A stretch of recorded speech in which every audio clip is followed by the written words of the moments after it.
Hola, ¿qué tal? ¿Cómo están? Bienvenidos a Proyecto Apocalipsis. Un gusto poder saludarlos en una nueva semana, encontrarnos como lo venimos haciendo desde hace más de un año y medio prácticamente, recorriendo las Escrituras. La semana pasada terminamos el Pentateuco, terminamos el libro de Deuteronomio y hoy nos toca comenzar el sexto libro de la Biblia, el libro de Josué. El título que hemos elegido para nuestro primer tema del libro de Josué es En la presencia de Dios, ¿no? Y el tema de hoy está basado en los capítulos 1 al 5, como dijimos, del libro de Josué. En la presencia de Dios, para el cristiano, para el creyente, no hay nada más importante, nada más gratificante, nada más tranquilizante que poder vivir cada día en la presencia de Dios.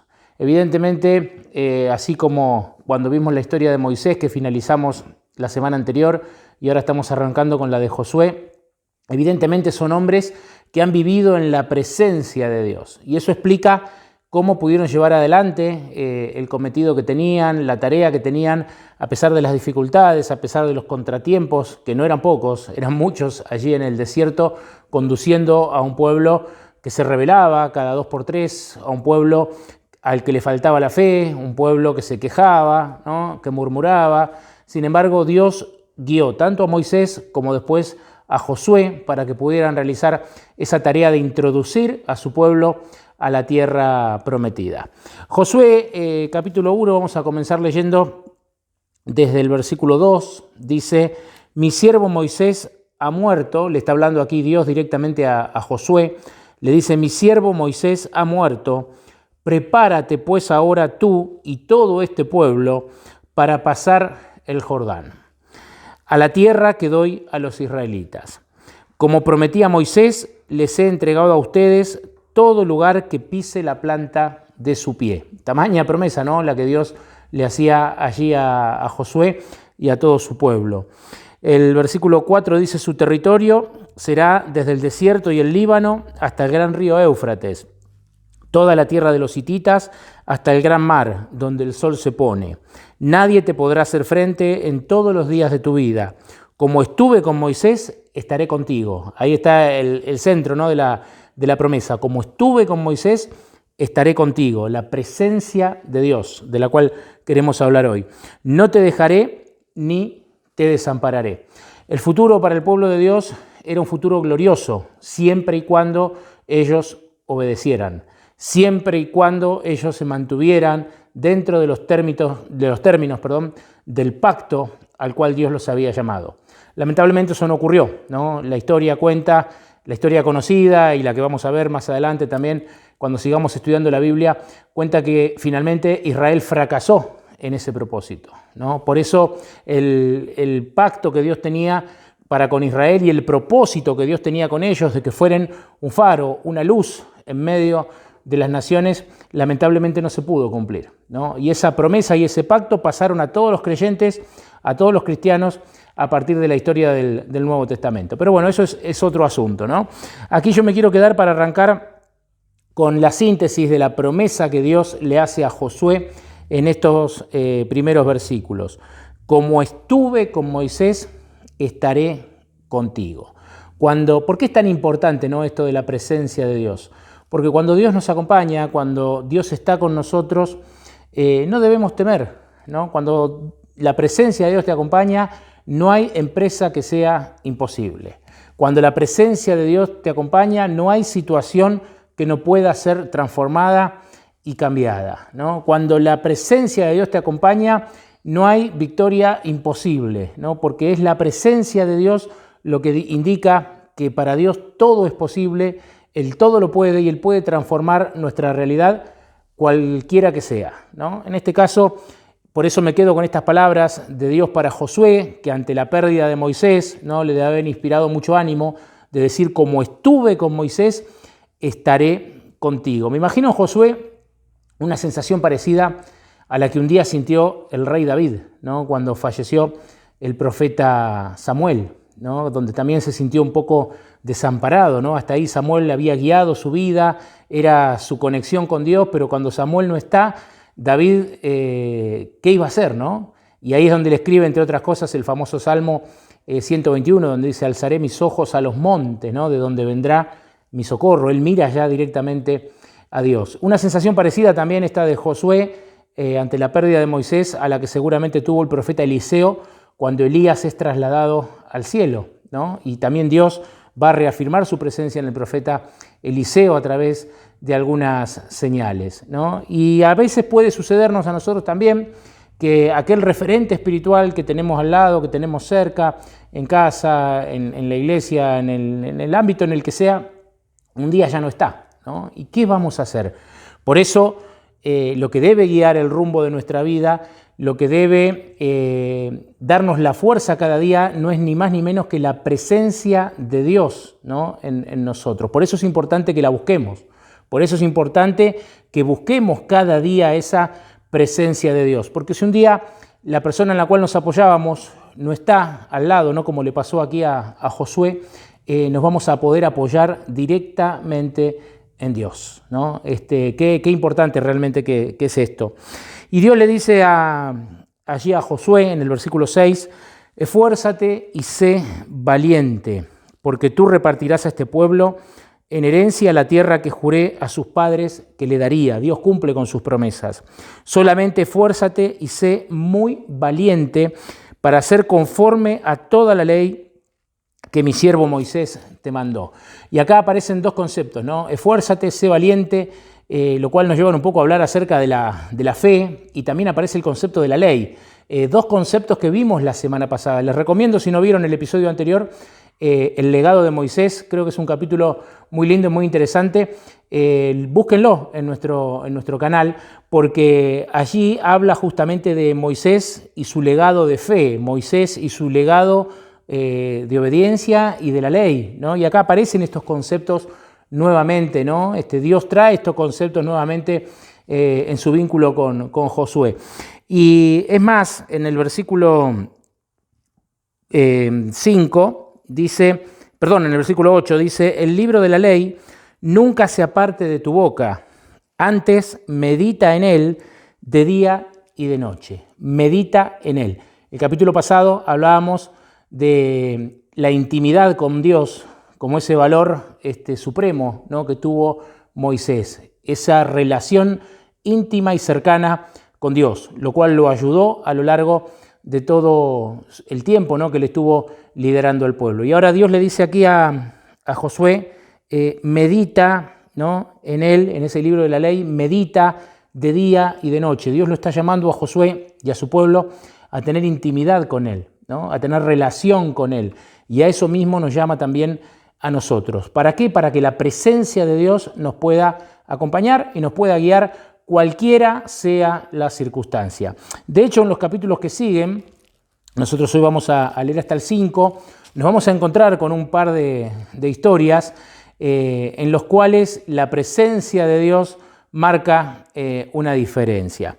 El versículo 9 dice, no temas ni desmayes. Este es un texto muy conocido, Josué 1:9. No temas ni desmayes, porque yo soy el Señor tu Dios. Estaré contigo a donde quiera que vayas. Nuevamente la promesa, la presencia. A donde vayas, voy a ir, le dice Dios a Josué. Y eso también nos dice Dios a nosotros. ¿Cuál es la condición para esto? Meditar en Dios, buscarlo, buscar su voluntad, buscar sus mandamientos, buscar su ley, y que nuestra fe crezca cada día, ¿no? a partir de esa intimidad con el Señor.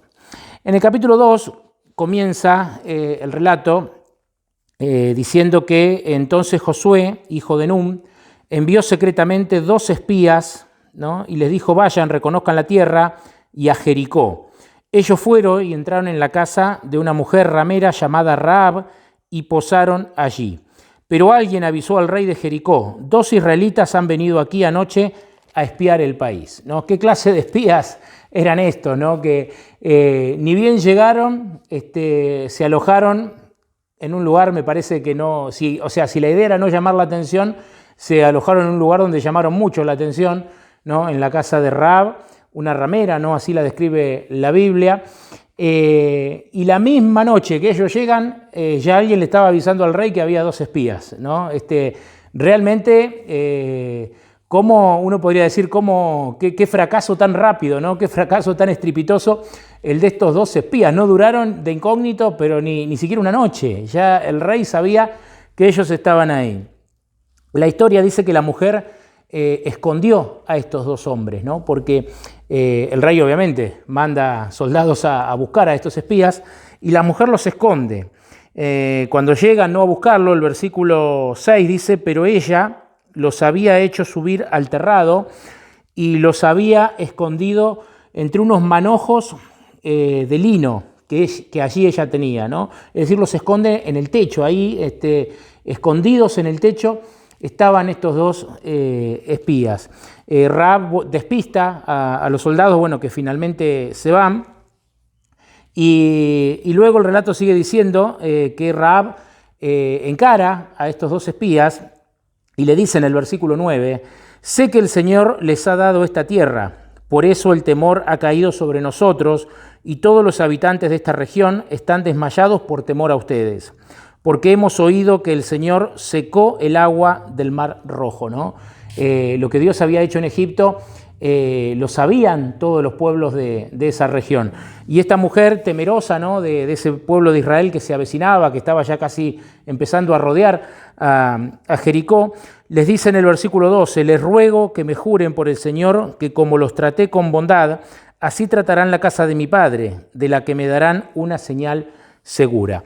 Bueno, los espías están de acuerdo con esto, ¿no? Que les plantea la mujer, y entonces ellos se quedan allí escondidos y luego la mujer los hace descender, dice el versículo 15, por una cuerda, ¿no? Por una de las ventanas, y les dice que vayan al monte y que se queden escondidos en el monte. Así que después de estar escondidos en el techo, estos espías van y quedan escondidos 3 días más en el monte. Y luego ellos, antes de partir, le dicen a la mujer, en el versículo 18, si cuando entremos en la tierra atas este cordón de grana a la ventana por el cual nos descuelgas y se juntan en tu casa tú y tus padres, tus hermanos y la familia de tu padre, dice, el que salga fuera de la puerta de la casa, su sangre será sobre él y nosotros sin culpa, pero el que esté contigo en casa, su sangre será sobre nosotros. Es decir, les dio esa señal, que colgaran allí esa cuerda color grana, color escarlata, dicen otras versiones de la Biblia. Entonces cuando los israelitas iban a tomar la ciudad, al ver en una ventana esa cuerda iban a reconocer que esa era la casa de Rahab, ¿no? La mujer que había ayudado a los 2 espías. Y entonces todos los que estuvieran dentro de esa casa iban a vivir. Una historia que no lo dice acá, pero implícitamente tiene su paralelo, ¿no? Su semejanza con lo que sucedió cuando el ángel de la muerte pasa allí en Egipto, ¿no? Y ellos habían pintado los dinteles con sangre, ¿no? Y todo el que estuvieran dentro de la casa eran protegidos. La cuerda era también de color grana, ¿no? Un color parecido a la sangre, o sea que es mucha la semejanza, si bien aquí no lo vincula directamente con eso, pero la semejanza es interesante, ¿no? Pero lo cierto aquí, bueno, es que estos hombres parten y quedan escondidos en el monte 3 días, y luego van y se presentan a Josué. En el versículo 23 dice que los 2 varones descendieron del monte, volvieron a Josué, hijo de Nun, y le contaron todo lo sucedido. Dijeron a Josué, de cierto, el Señor ha entregado toda la tierra en nuestras manos. Todos los habitantes del país tiemblan ante nosotros. Este relato tiene algo de, no sé si es el término adecuado, ¿no? Pero digo, tiene algo de risueño todo lo que ocurre aquí con estos espías, porque por un lado ellos permanecen escondidos, ¿no? En el techo. Imagínense esta situación, estos 2 espías escondidos en el techo, luego escondidos en el monte, ¿no? Y luego vuelven con Josué. ¿Cuál había sido el cometido por el cual ellos habían sido enviados? Vayan a la ciudad, recorran, tomen nota, ¿no? de todas las cosas y traigan el informe. Sin embargo, ¿qué informe podrían traer estos hombres después de haber estado escondidos un par de días en el techo de la casa de Rahab y otros días en el monte, ¿no? Y sin embargo ellos vuelven y le dicen a le dicen a Josué, ¿no? Que la tierra iba a ser entregada en sus manos, ¿no? Dice, todos los habitantes del país tiemblan ante nosotros. Y uno podría preguntarse, ¿y cómo saben estos espías, ¿no? Eso? ¿Qué trabajo empírico de campo hicieron para venir con esta información a Josué? Si nos guiamos por el relato, ¿no? de la Biblia La respuesta es, su única fuente era la palabra de Rahab, ¿no? Es decir, si lo decimos de otra forma, estos dos espías que fueron con un cometido, que no pudieron recorrer nada porque enseguida fueron descubiertos, se la pasaron escondidos. Una mujer que practicaba la prostitución, ¿no? En este caso Rahab, les dice todo esto y ellos van y se lo dicen a Josué, ¿no? Por eso digo, si uno mira el relato completo, ¿no? de esta historia, es como que no tiene mucho sentido, ¿no? Desde el punto de vista humano. Sin embargo, muchas veces pensemos que así nos sucede a nosotros, a los seres humanos, ¿no? Muchas veces fracasamos como estos espías, muchas veces no tenemos el éxito, ¿no? que quisiéramos tener en nuestras empresas, en nuestras tareas, ¿no? cotidianas, en nuestros proyectos, y muchas veces estamos como estos espías, ¿no? fracasados, escondidos, quizá temerosos, y sin embargo Dios está al control. Por eso digo, la presencia de Dios, ¿no? El tema que vimos en la introducción del libro. La presencia de Dios los acompañó, aún en sus errores, aún en su impericia, ¿no? Aún quizás en su falta de criterio, aún en su falta de inteligencia, ¿no? Para llevar adelante la tarea que tenían que llevar. Dios estuvo ahí guiando los acontecimientos, poniéndole la persona indicada, ¿no? Que en este caso la persona indicada sí, era Rahab, ¿no? Porque si ellos hubieran ido a otro lado, quién sabe lo que hubiera sucedido. Dios tenía un propósito con Rahab, ¿no? Dios puede usar a todas las personas, ¿no? Dios llama a todos al arrepentimiento, al perdón y a la restauración, y Rahab iba a tener una oportunidad de redención, ¿no? Para ella y para su familia. Dicho esto, en el capítulo 3 se relata el cruce del Jordán, ¿no? Alentados por este informe de los espías, que en realidad, bueno, yo creo que es más alentados por la palabra, ¿no? de Dios que le había dado a Josué, de decirle vayan, ¿no? Todo lo que pisen será suyo, ¿no? Y en este intento, si bien algunos dicen que los espías fueron enviados antes, ¿no? de que Dios le apareciera a Josué y le dijera yo estaré contigo, ¿no? Algunos comentadores bíblicos dicen que fueron enviados antes, pero podríamos decirlo, ¿no? de esta forma, ante este intento humano, ¿no? de tener tranquilidad, de ver, a ver, ¿será que la batalla va a ser nuestra? Dios evidentemente dirigió las cosas, ¿no? Y en el capítulo 3, versículo 2, dice que al cabo de 3 días los oficiales pasaron por el campamento y mandaron al pueblo: cuando vean el arca del pacto del Señor su Dios y los sacerdotes y levitas que la llevan, partan de su lugar y marchen de ella, pero quienes dejen entre ustedes y ella una distancia de unos 2000 codos, no se acerquen a ella, ¿no? O sea, ellos tenían que marchar cuando vieran que el arca marchaba, y en el arca estaban las tablas, ¿no? con esos mandamientos que Dios le había dado, y era en ese lugar, ¿no? desde ese elemento del santuario, el arca, desde donde se había manifestado en el desierto la presencia de Dios, ¿no? Por eso el arca simbolizaba para ellos la misma presencia de Dios. Entonces, cuando el arca se movía, ahí recién ellos se tenían que mover. Hay una gran enseñanza aquí, ¿no? Hay un famoso texto bíblico, ¿no? donde dice, no nos saques de aquí si tu presencia no ha de ir con nosotros, ¿no? Qué sabio es poder pisar aquellos lugares donde tenemos la tranquilidad y la seguridad que la presencia de Dios está. Y qué peligroso es pisar aquellos lugares donde la presencia de Dios sabemos o intuimos que no está, ¿no? El versículo 19 del capítulo 3 dice, y cuando los sacerdotes que llevaban el arca del pacto del Señor Dios de toda la tierra pisen el agua del Jordán, el agua se partirá, porque el agua que viene de arriba se detendrá en un montón. Algo parecido a lo que había sucedido con Moisés y la apertura de las aguas del Mar Rojo. En este caso, en un río, ¿no? En el río Jordán, y un efecto muy parecido. Las aguas, dice acá, se iban a detener, ¿no? Y entonces ellos iban a poder cruzar en seco el río Jordán para poder llegar y rodear la ciudad de Jericó.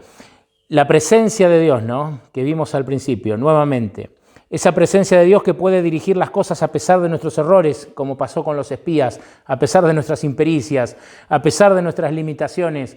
Esa presencia de Dios ahora, ¿no? En este hecho poderoso nuevamente de detener las aguas de un río, la presencia de Dios puede abrir un camino donde no lo hay, ¿no? Y yo creo que ahí está la fe, ¿no?, que nosotros debemos tener, la seguridad que con la ayuda de Dios podamos tener. No importa si no ves el camino, no importa si no ves la salida a la situación que estás atravesando, la presencia de Dios puede abrir caminos donde no lo hay. Así como abrió las aguas del Mar Rojo y ahora sostiene las aguas del río Jordán nuevamente para que pase su pueblo, la presencia de Dios, lo digo una vez más, abre caminos donde no lo hay, ¿no? Ojalá podamos confiar y creer, ¿no?, en esto. El capítulo, después como siempre yo les recomiendo, ¿no?, que puedan leer los 5 capítulos completos porque son muy ricas las historias que aparecen aquí, pero yo quiero terminar con el capítulo 5, versículo 13, ¿no? Porque habíamos comenzado el libro en el capítulo 1 leyendo que Dios le dice a Josué, yo iré contigo. Y a veces los seres humanos hacemos promesas a otras personas, ¿no? Y le decimos, dale, hacelo que yo te voy a ayudar, ¿no? Hacelo o vamos que yo te voy a acompañar, ¿no? Y a veces después no cumplimos, ¿no? Y a veces después la persona a la cual alentamos a hacer algo, tristemente se queda sola, porque le dijimos que le íbamos a acompañar y después nos surgió algo y no fuimos, porque dijimos que íbamos a apoyarla y después no pudimos.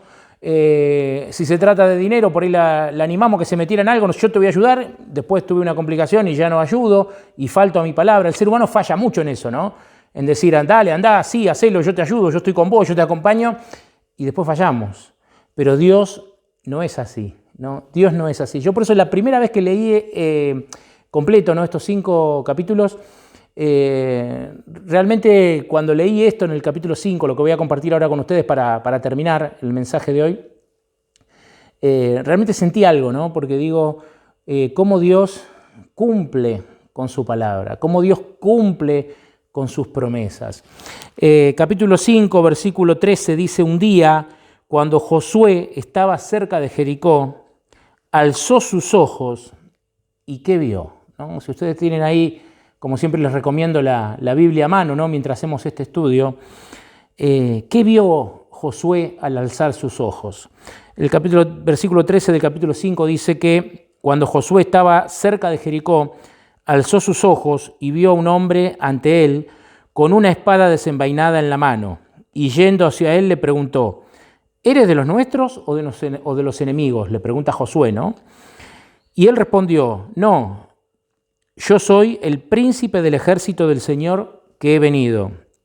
Entonces Josué se postró en tierra, lo adoró y le dijo, ¿qué manda mi señor a su siervo? Y el príncipe del ejército del Señor respondió a Josué, quita el calzado de tus pies, porque el lugar donde tú estás es santo. Y Josué lo hizo así. Lo que sucede ahí nos da claras, pero muy claras evidencias de que el que estaba presente ahí era Dios, ¿no? Posiblemente a través de la persona de quien más adelante conoceríamos como Jesucristo, ¿no? Era Dios mismo el que estaba ahí, no era un ángel común. Y hay por lo menos 2 evidencias fuertes al respecto. Una es cuando le dice, quita el calzado de tus pies porque estás en un lugar santo, ¿no? Y la otra es cuando permite adoración, porque por ejemplo en Apocalipsis 19:10, el apóstol Juan, recibiendo allí una visión, quiso adorar a un ángel y el ángel le dijo no. Dice, no me adores, dice, porque yo soy un consiervo tuyo, ¿no? Le dice, adora a Dios. O sea, los ángeles en la Biblia no permiten que se los adore, sino que reconocen que el único que debe ser adorado es Dios, ¿no? Por eso aquí al permitir adoración y al decir el lugar es santo, o sea, da la idea de que era Dios mismo el que estaba presente, ¿no? Posiblemente, como dije, en la persona de quien más adelante conoceríamos como nuestro Señor Jesucristo, Dios hecho hombre. La presencia de Dios. Y a mí lo que me impactó, y por eso creo que esto nos da un lindo cierre, ¿no?, del tema, porque en el capítulo 1, como les decía, le dice, yo iré contigo, ¿no? Y como les decía, el ser humano a veces falla, ¿no?, en eso, pero Dios no falla. Dios le dijo, yo iré contigo. Y cuando Josué llega ahí a las afueras de Jericó, se encuentra con Dios, ¿no? En la persona de Jesús, seguramente que allí se le manifestó a Josué, y lo encuentra ya con una espada, es decir, lo encuentra preparado para la batalla, ¿no? Lo encuentra preparado para darle la victoria y la conquista que les había sido prometidas. Realmente llena el corazón, ¿no? Llena el corazón el saber que Dios cumple con su palabra, que Dios cumple con sus promesas y que su presencia está con cada uno de sus hijos. Quiero terminar el tema de hoy invitándolos a que busquemos esa presencia de Dios. Tendremos luchas, tendremos dificultades. Mientras estemos en esta tierra pasaremos por distintas circunstancias, ¿no? Muchas de esas difíciles, pero una cosa es hacerlo con la presencia de Dios y otra cosa es querer encarar esta vida sin la presencia de Dios. Por eso yo los animo, queridos amigos y amigas, a buscar cada día la presencia de Dios. ¿Cómo la buscamos? A través de la oración y a través del estudio de las Sagradas Escrituras. No se olviden de compartir este mensaje con algún amigo o amiga, no se olviden de darle un me gusta, de suscribirse si aún no lo han hecho. Todo eso nos ayuda a poder llegar cada vez a mayor cantidad de personas con el mensaje de la palabra de Dios. Los esperamos en 7 días.